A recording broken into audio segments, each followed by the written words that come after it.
ध्यान नहीं गए। चलो आगे चलते हैं। अब देखिए, सो myeloid antigen presenting cells, what are those? Monocytes, you can see this is the monocyte picture, macrophages and dendritic cell. And essentially चूंकि ये एंटीजन प्रेजेंटिंग सेल है, इसलिए सारे के सारे सेल्स भी फैगोसाइटोसिस कर रहे हैं। ठीक है, ग्रेनुलोसाइट्स में कौन से फैगोसाइटोसिस कर रहे थे? बताइए आप लोग, कौन से सेल्स फैगोसाइटोसिस कर रहे थे ग्रेनुलोसाइट्स में?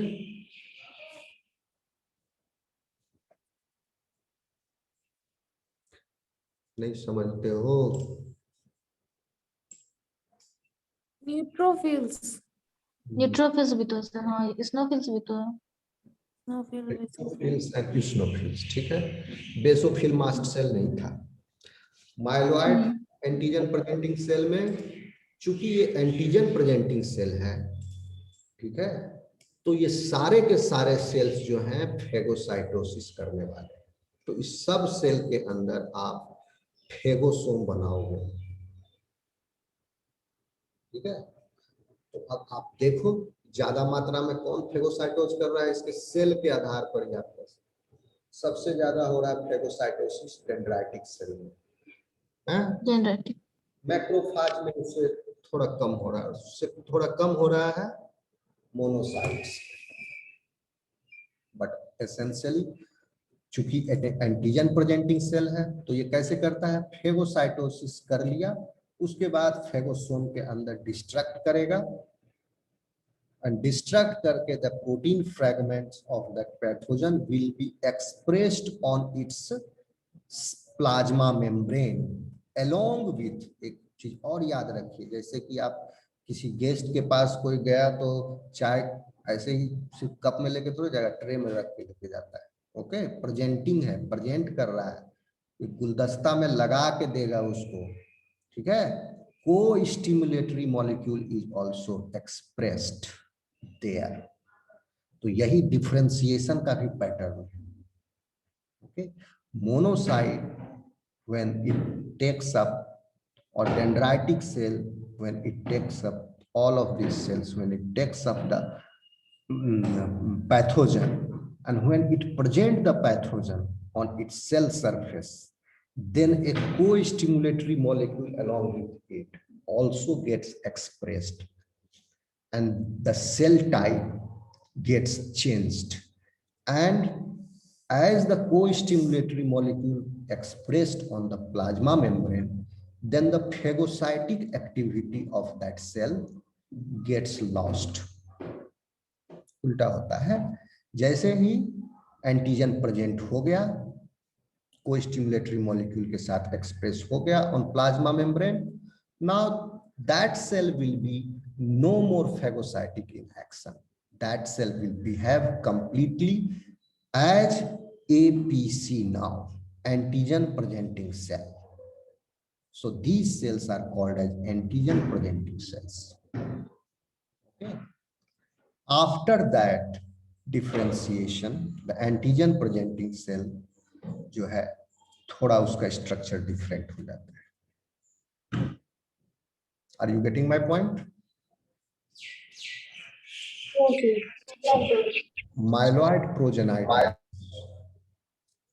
also give rise to a group of phagocytic cells, and these phagocytic cells are monocytes, macrophages, and dendritic cells that have professional antigen presenting cell function. These are professional ones. इनका मुख्य काम यही है कि antigen को present करना। कौन कौन है? Monocyte, macrophage and dendritic cell, और इस सब में भी सबसे ज्यादा dendritic cell. This is a very potent antigen presenting cell. So the myeloid APCs are considered cellular bridges between innate and adaptive immune systems because they make contact with a pathogen at the site of infection and communicate this encounter to T lymphocyte in lymph nodes, and this is called antigen presentation. इसका काम क्या है? ये दूत है, बीच का काम कर रहा है, ब्रिज है। क्या किया? फेगोसाइटोसिस करने के बाद एंटीजन को प्रेजेंट किया। अभी ये कहां था? टिश्यू स्पेस में, ओके, या ब्लड में है, okay. Some are in blood, some are in tissue spaces, जैसे macrophages are in tissue spaces, monocytes are found in blood and tissue spaces both, dendritic cells are also found in tissue spaces, ठीक है। तो when it has presented the antigen on its surface, now it will leave the site of infection and it will enter into the blood again, and through the blood then it will enter the lymphatic node,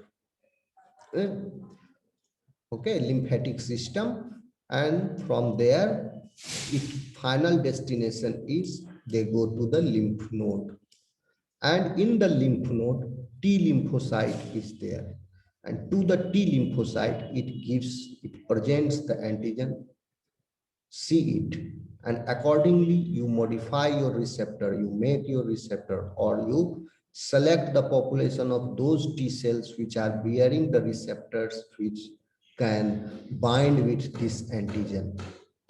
Clonal selection मैंने पढ़ाया था बहुत start में ही, so it is helping in that mechanism. So these are the bridges. So it is going to the T cell. पहले कहां पर था? At the site of infection and communicate this encounter to T lymphocytes in the lymph node. Okay, क्योंकि lymphatic vessel का जो आपका fluid है that baths the tissue spaces. कुछ पूछना है किसी को?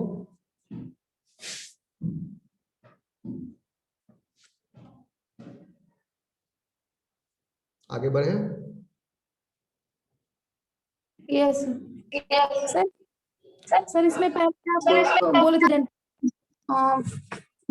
फैगोसाइटोसिस सेल जैसे है तो फर्स्टली फाउंड होता है इन्फेक्शन साइट पे, और देन इन्फेक्शन आपका होगा तो पहले तो स्किन को क्रॉस करेगा barrier, then it will come to the blood, no? So first is these cells should be there in the tissue spaces beneath the skin, also these are there, and in blood also they are present. जहां भी इनका मुकाबला होगा pathogen से, from there it will go to the lymph nodes, okay? lymph node में कब जाएगा? जब तक ये वहां पर है at the site of infection, या तो टिश्यू भी हो सकता है या ब्लड भी हो सकता है। म्यूट कर लो नहीं तो रिकॉर्डिंग।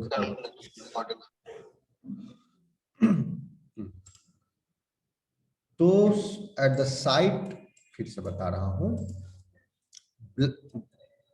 एनोटेशन, ये ब्लड में भी है these APCs, and they are in tissue spaces also, okay? And lymphatic vessels, lymphatic nodes are there. आगे हम lymphatic channel system थोड़ा सा आपको हम समझाएंगे, तब आपको समझ में आएगी। The tissue spaces, extracellular fluid जो है ECF, they are in communication with them. तो या तो टिश्यू स्पेसेस या यहाँ पर पैथोजन का एनकाउंटर हुआ। जिस समय पैथोजन का एनकाउंटर हुआ उस समय ये these cells are highly phagocytic in action, okay? They are the phagocytic cells at that time. When it has phagocytosed and presented that antigen on the cell surface, along with a co-stimulatory molecule, that time that cell becomes differentiated into antigen presenting cell. Now, these cells are called as antigen presenting cells. ठीक है, antigen presenting cell बनने के बाद ये cell infection site से निकल के ये चला जाएगा लिम्फ नोड में। लिम्फ नोड में T cell is residing,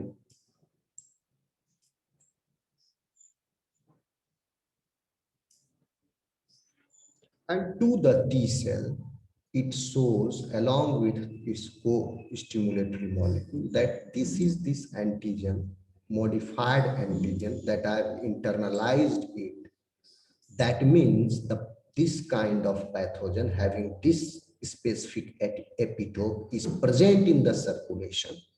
So become active, and accordingly you modify your receptor or select a population of those T cells which are having the specificity for this type of pathogen peptide. Okay, so at that level in the lymph node, what is happening? Adaptive immune response is eliciting. So in that initiation of adaptive immune response, these APCs are taking part. तो ये lymph node में जाकर के वहां पर T cell को ये information दिया, देखो। ओके, तो चौतरफा एक्शन होते रहता है पैथोजन के ऊपर। एक तरफ तो कॉम्प्लीमेंट सिस्टम भी उसको मार रहा है, वहां से छोटा बचा कुछ पैथोजन जो है इसका भी शिकार हो रहे हैं। ओके, मैक्रोफेजेस उसको फेगोसाइटोस कर लिया। फेगोसाइटोसिस में अगेन रिसेप्टर मीडिएटेड फेगोसाइटोसिस आपको पढ़ाया ही है। ओप्सोनिन्स मैंने आपको बताया, जो ओप्सोनिन्स उसको C3b C4b फ्रैगमेंट पैथोजन को ओप्सोनाइज कर लिया। तो on these phagocytic cells there are presence of CR2, CR1 complement regulatory proteins which are receptor for the opsonins. उसके द्वारा फेगोसाइटोसिस में मदद मिलती है। रिसेप्टर मीडिएटेड फेगोसाइटोसिस जो होता है वो काफी एफिशिएंट होता है। Okay, so all kinds of these mechanisms are happening at the same time. ठीक है, तो अब क्या हुआ, एंटीजन तो एक तरफ चूंकि पैथोजन जो एंटर किया है कोई एक पैथोजन नहीं है, बहुत सारा पैथोजन है, कॉलोनी ऑफ पैथोजन, बहुत सारा मिलियन ट्रिलियन बना लिया, मान लो अपना संख्या मल्टीप्लाई करके कर लिया है वो। तो बहुत सारे पैथोजन्स को डायरेक्ट जो न्यूट्रोफिल्स है वो ही मारने में लगा हुआ है। ठीक है, न्यूट्रोफिल्स इंटरनलाइज के, न्यूट्रोफिल्स तो एंटीजन प्रेजेंटिंग सेल है नहीं, वो फेगोसाइटोज कर रहा है, उसको मार रहा है। कुछ जो पैथोजन बच गया उसको जो है टेकअप कर लिया आपका progenitor cells of the antigen presenting cells like these cells, ये वाले सेल्स वो उसको टेकअप कर लिए।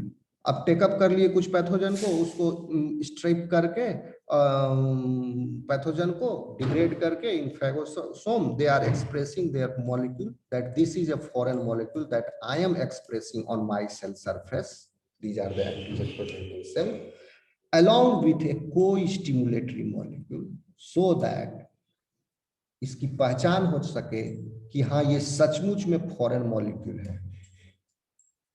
1 सेकेंड, फिर कोई आ गया, आप लोग म्यूट करके रहो तो मैं आ रहा हूँ।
हाँ हेलो, मेरी आवाज आ रही है?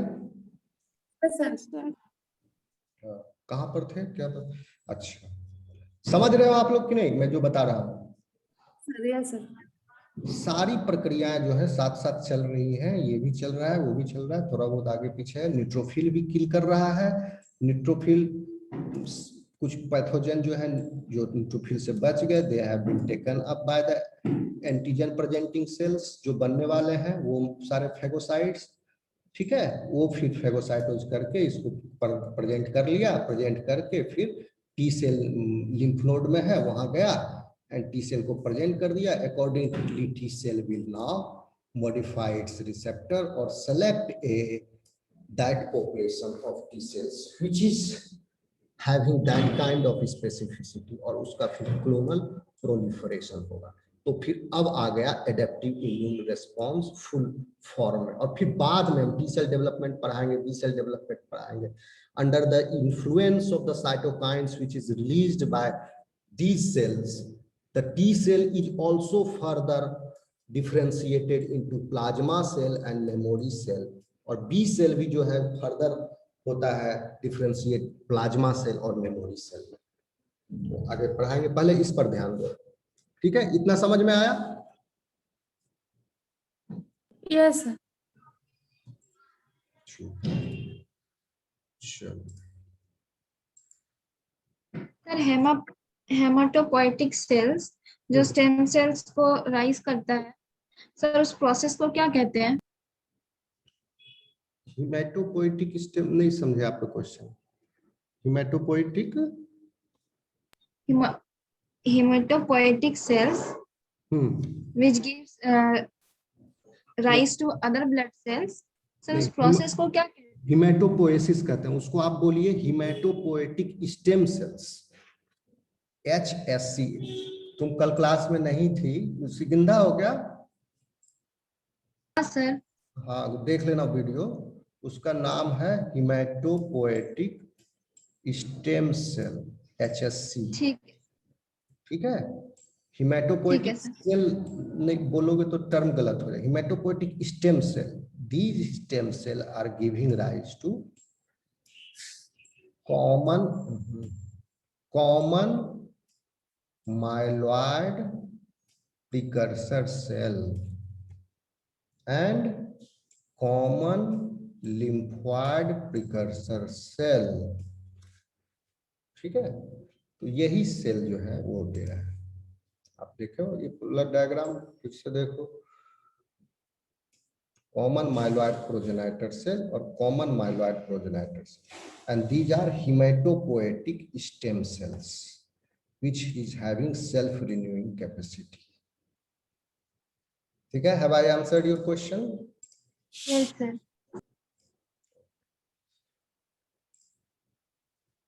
अब आगे बढ़ो जल्दी। ये सुफिल हो गया, इसुफिल हो गया, देखो हाँ रिकॉर्डिंग चल रहा है, ठीक। अब देखिए माइलॉइड कितना इंपॉर्टेंट काम है, आप समझ गए इसका?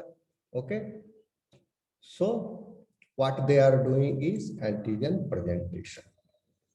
Now each APC can respond to pathogens and secrete proteins that attract and activate other immune cells, ठीक है? साथ ही साथ ये प्रोटीन भी सीक्रेट कर सकता है जो अट्रैक्ट और एक्टिवेट करेगा अदर इम्यून सेल्स जैसे neutrophils, basophils, इसिनोफिल्स, and they can call to that site of infection. Come here, I am alone, come, you also take part. Here the pathogen is. So that message is given by the cytokines. Okay, so each can ingest pathogen via phagocytosis, which means all of these antigen presenting cells, and they can digest pathogenic proteins into peptides, then present these peptides antigen on their membrane surfaces, and each can be induced to express a set of co-stimulatory molecules required for optimal activation of T lymphocytes. ये भी बता दिया आपको, co-stimulatory molecule भी होता है। अगर कोई स्टिमुलेटरी मॉलिक्यूल एक्सप्रेस नहीं होगा तो टी लिम्फोसाइट एक्टिवेट नहीं होता है या कम होता है, बहुत ही कम। ओके, सो कोई स्टिमुलेटरी मॉलिक्यूल भी एक होता है।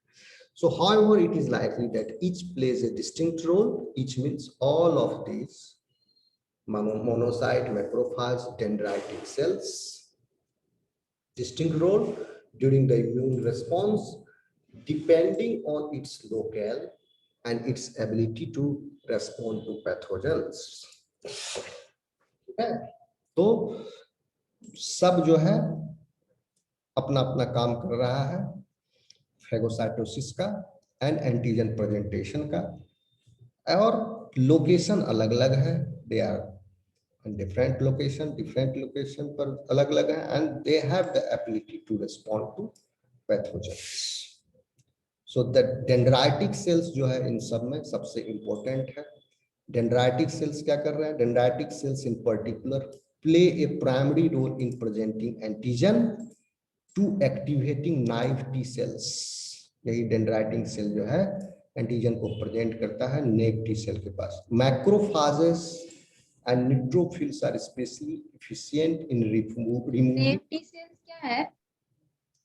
नाइव सेल उसको बोल रहे हैं ना, जैसे कि जो टी सेल अभी डिफरेंशिएट नहीं हुआ है, undifferentiated T cells, this naive T cells will differentiate into further T helper cell, T cytotoxic T cell. T helper cell में भी population है, TH1 cell, TH2 cells.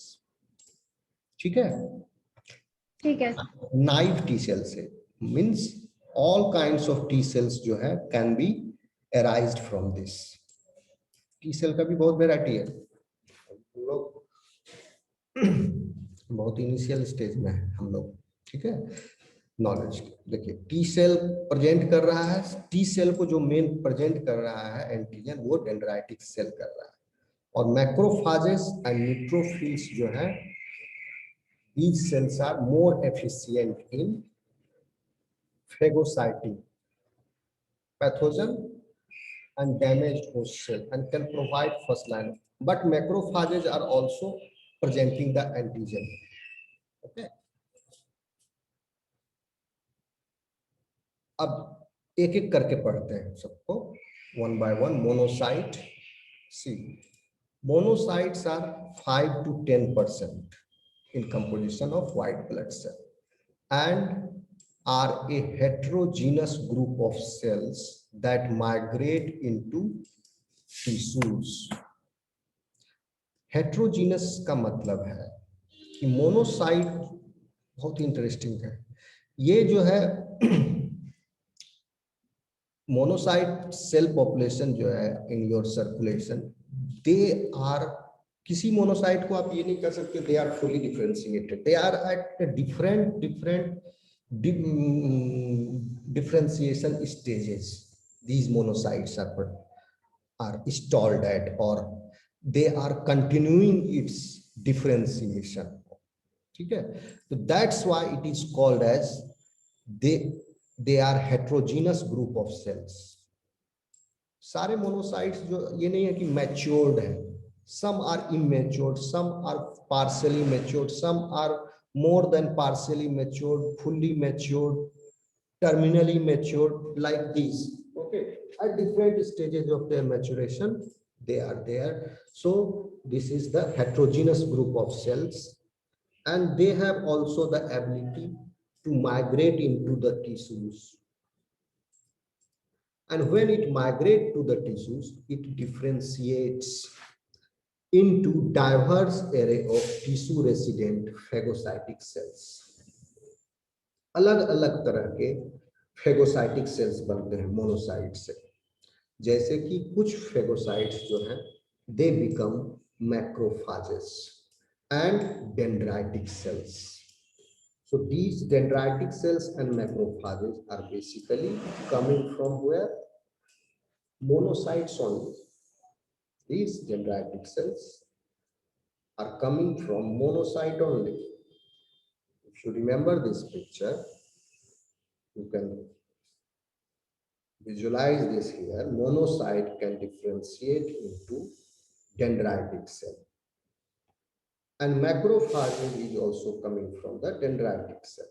ऐसा मत समझना कि मैक्रोफाज से डेंड्राइटिक सेल बना, डेंड्राइटिक सेल जो है मोनोसाइट से बना। Okay,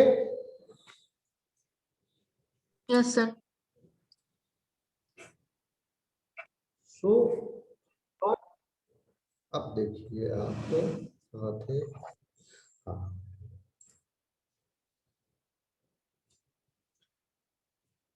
including macrophages and dendritic cells. During hematopoiesis in the bone marrow, granulocyte monocyte progenitor cells, वो जो अभी फोटो दिखाया आपको वो इस समझिए, differentiate into promonocytes which leave the bone marrow and enter the blood.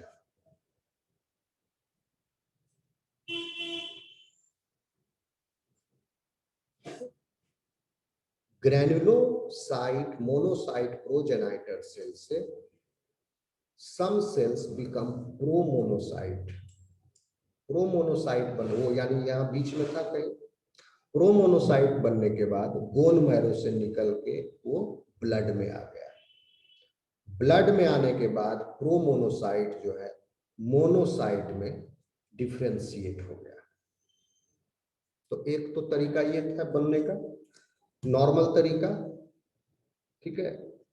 Under ज्यादा डिमांड हो जाएगा, ब्लड में बहुत हैवी अटैक आ गया, मान लो कोरोना इन्फेक्शन टाइप कोई बड़ा पैरासाइट जो लाइफ थ्रेटनिंग सिचुएशन, तब माइलोइड प्रोजेनाइटर सेल से भी बनने लगेगा, इधर से भी बन रहा है, इधर से भी बन रहा है। ओके, तो नॉर्मल जो पाथ है,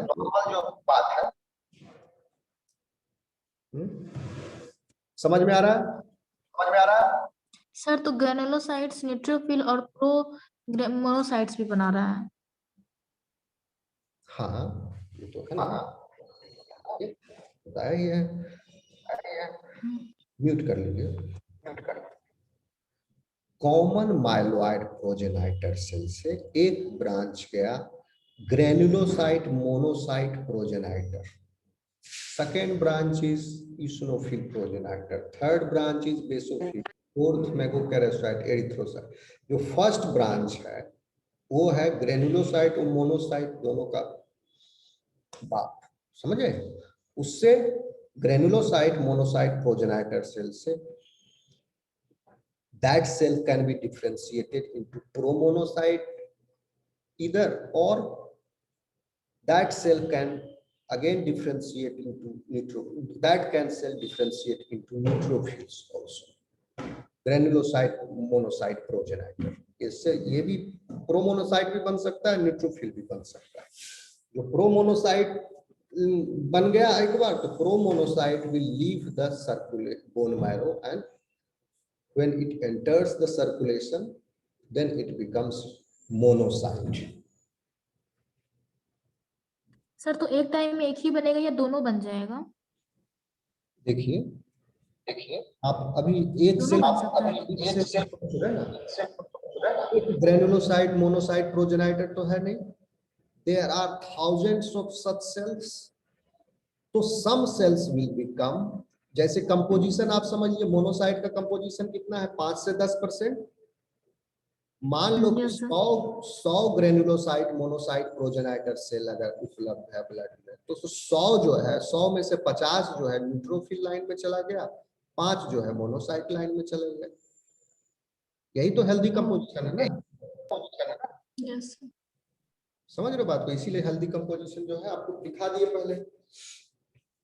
अब अगर under physiological condition, certain physiological condition और पैथोलॉजिकल कंडीशन कंबाइंड कर दो, दोनों पैथोफिजियोलॉजिकल कंडीशन, ये कंपोजिशन गड़बड़ा जाता है, ऊपर नीचे हो जाता है, to meet certain kinds of demands to fulfil.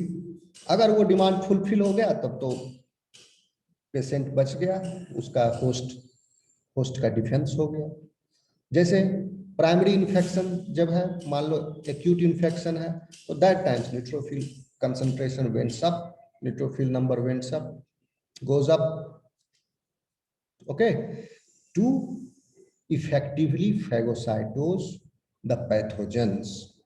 तो जब न्यूट्रोफिल का अगर नंबर ऊपर गया तो आप समझ ल्यूकोसाइटोसिस बोलते हैं। जब न्यूट्रोफिल की संख्या बढ़ गई तो आप सीधा समझिए कि उस आदमी को बैक्टीरियल इन्फेक्शन है,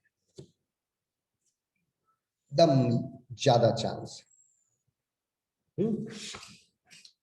तो मान लो न्यूट्रोफिल इन्फेक्शन नंबर अप नहीं है, you see lymphocyte number up, then you will say that that is chronic infection. So this is the normal composition. Okay, आगे बढ़े। Yes. सर मुझे भी कुछ पूछना था सर। हाँ पूछो ना। ऐसा जो पिक्चर मुझे दिखाया गया था अभी कुछ देर पहले कि जो ग्रेनुलोसाइट का जो एग्जांपल जो आ रहा है बेसोफिल एसिडोफिल, तो उसी का बदले में सर जो उधर जो बी लिम्फोसाइट या टी लिम्फोसाइट सर, तो उसके साइटोप्लाज्म में ग्रेन्यूल्स अगर नहीं है तो उसको बोल सकते हैं ना सर नॉन ग्रेनुलोसाइट सर? सब पिक्चर ये वाला नहीं सर, इसके पहले पूरा डाटा जो दिया हुआ था फर्स्ट पिक्चर सर। ये नहीं सर, हाँ ये वाला सर, जैसे कि इसमें लिखा हुआ है ना सर ग्रेनुलोसाइट में एग्जांपल आता है न्यूट्रोफिल, एस्नोफिल, बेसोफिल, क्योंकि उसके साइटोप्लाज्म में ग्रेन्यूल्स प्रेजेंट है इसलिए इसको बोल रहे हैं ग्रेनुलोसाइट। बट लेकिन यहाँ पे टी लिम्फोसाइट, बी लिम्फोसाइट के साइटोप्लाज्म में ग्रेन्यूल्स अच्छा नहीं है। अच्छा ठीक ठीक ठीक। अभी हम आपके सवाल का देखिए, एक्चुअली ये संभव नहीं है कि साइटोप्लाज्म विदाउट ग्रेन्यूल्स के हो। संभव है?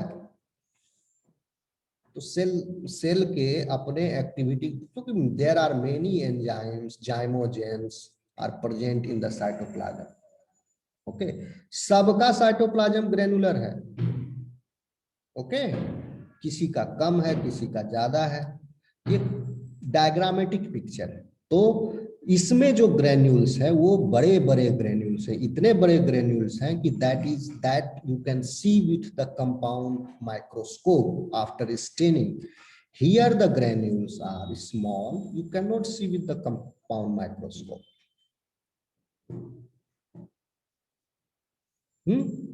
ग्रेन्यूल सब में है, यहाँ पर लार्ज ग्रेन्यूल्स हैं in these.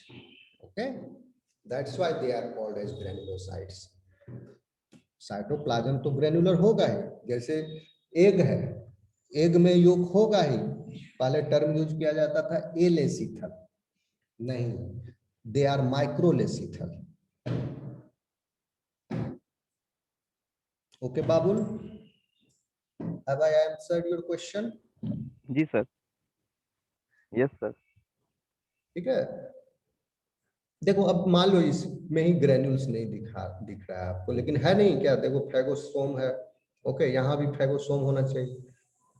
But this is the peculiar characteristic of these cells because the granules are so large that you can see it. देखो so large, पूरा स्टेन हो गया है। चलो आगे बढ़ते हैं। और किसी को कुछ पूछना है आगे? बढ़े आगे। Yes, sir. Yes, sir. See, so that's why it is called as heterogeneous population of the monocytes. During hematopoiesis क्या हुआ? ग्रेनुलोसाइट मोनोसाइट प्रोजेनाइटर सेल से डिफरेंशिएट होके प्रोमोनोसाइट जो है बोन मैरो से बाहर आके ब्लड में आ गया।